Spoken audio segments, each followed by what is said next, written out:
Our third award is the Dion Waiters Award. But I think we're going to have to actually rename this and reconfigure this a little bit because in years past, there have been plenty of Hornets players that could easily have this award named after them. The spirit of the award is essentially somebody who comes out of nowhere in some capacity, maybe not like a star or all-star or something, but comes out, puts up a ton of points in a short amount of time, or a ton of stats at least, sets some sort of record or makes some sort of landmark that they were never expected to hit. And then they kind of just fade back into what we expected from them after that. And it's a bit of a flash in the pan type of moment. And I think, especially in years past, one Hornets player that may apply to in the best way, I don't mean this to be derogatory, is Kelly Oubre. Yeah. This is a guy who he literally set or tied the Hornets record for three-pointers made in a game, but for his career is a 32.7% three-point shooter. That is over 3% below league average for his career, but yet he is capable of catching absolute fire and tying the team record for three-pointers made in a game.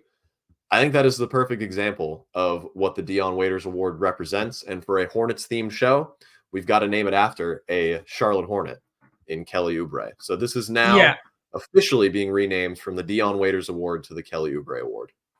A past winner of this award, Kelly Oubre. Yes. I'll have to go back. It might even been 2 times. He might have won it both seasons. So there is no one more deserving to be renamed. Dion Waiters, especially for younger listeners, might be like, who was that? So I think it's right that we rename this award, and we reserve the right to change it again if required. But our nominations, first up, we're going to start with Nick Smith Jr., who had I believe, 19 points, maybe 16 or 17 in the fourth quarter against the Denver Nuggets.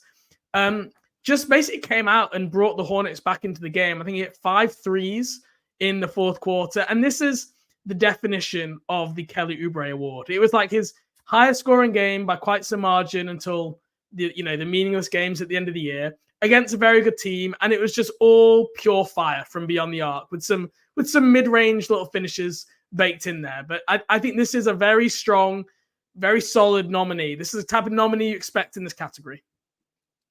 Yeah, that is a fantastic one to start us off. Number 2, not too shabby itself. PJ Washington, a 43-point game against the Utah Jazz not long before he departed town and became member of the Dallas Mavericks. This was in late January. 43 points off the bench, no less, on 22 shots, 7 of 9 from 3. Just like a pure demonstration of efficient scoring on high volume. And then he was gone about 2.5 weeks later. So it was definitely a positive note to end on for PJ. It was the second highest scoring game of his career from my memory. So not a bad way to go out. Was this not his highest? I thought 42 was his previous high. You'll have to check. You can check that. Okay, but I'll didn't know this was. I didn't know this was off the bench. I'd forgotten that. I just remember him having the 43 against Utah.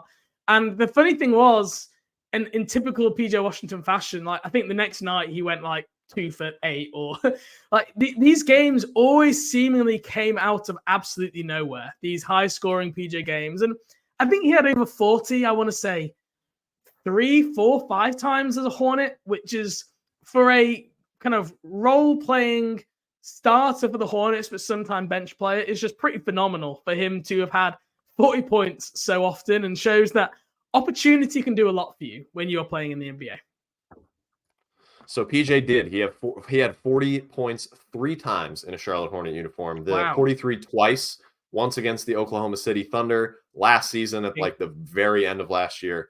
Obviously this game against Utah, and then he had 42 against Sacramento 2 years ago, which was kind of like the first like explosive scoring performance that he really had. His high with Dallas is 32, which is his third highest game or fourth highest game of his career. So has not quite gotten to that peak that he got with the Hornets with Dallas yet, but those performances were pretty much always like a flash in the pan. Like you were right. That next game, he had 16 points on 7 of 19 shooting against the Knicks.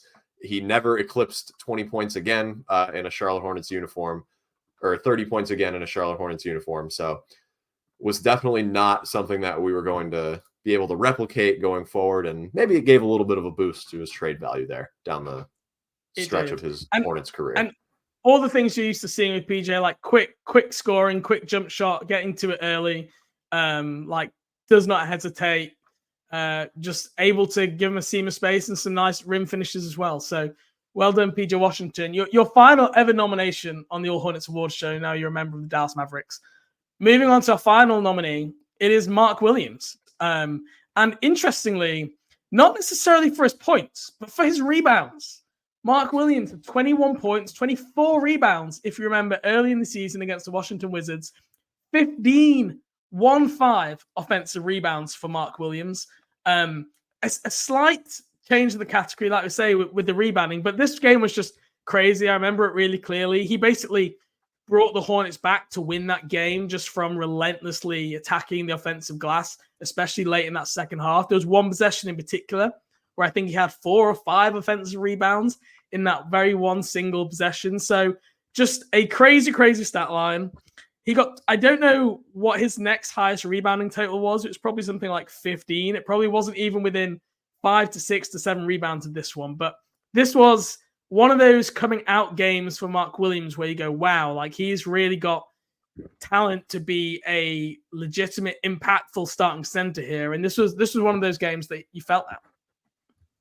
Yeah, and you were right. He has one other 20 rebound game in his career, and that was last season against Miami. Other than that, 16 is the closest he's gotten. 15 offensive rebounds.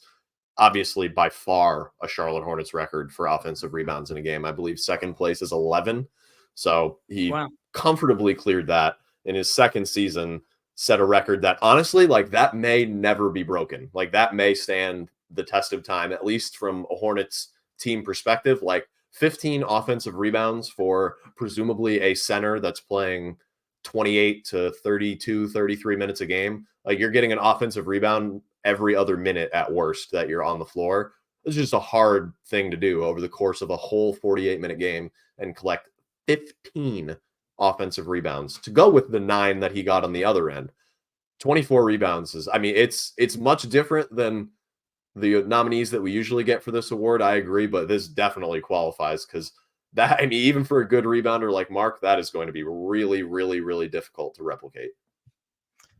Chase, who's your vote going to for the Kelly Oubre Award?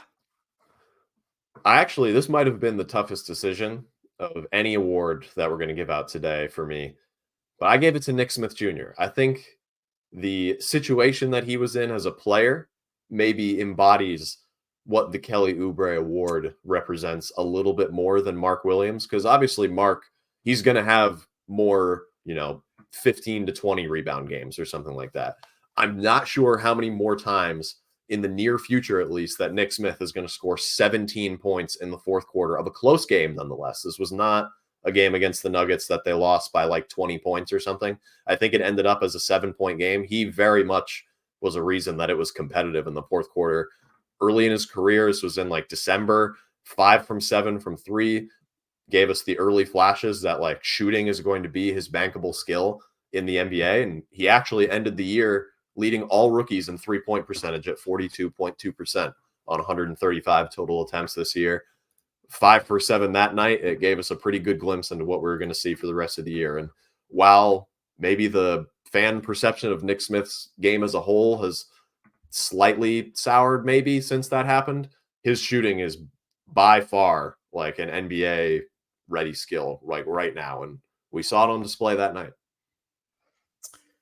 So I'm torn. I agree. This is a hard one. I think for PJ, we've seen PJ Washington 40+ games before. Plus, he's no longer on the team. So I'm torn between Mark and Nick. I think I'm going to go Nick too, like you said, just for the reason that it's core ethos of this award. It is someone who scores a lot of points in a short period amount of time at a point in time when nobody expects them. And this is exactly what Nick Smith did against the NBA champions. So Nick Smith, you are a winner for the Kelly Oubre Award for 2024. Congratulations.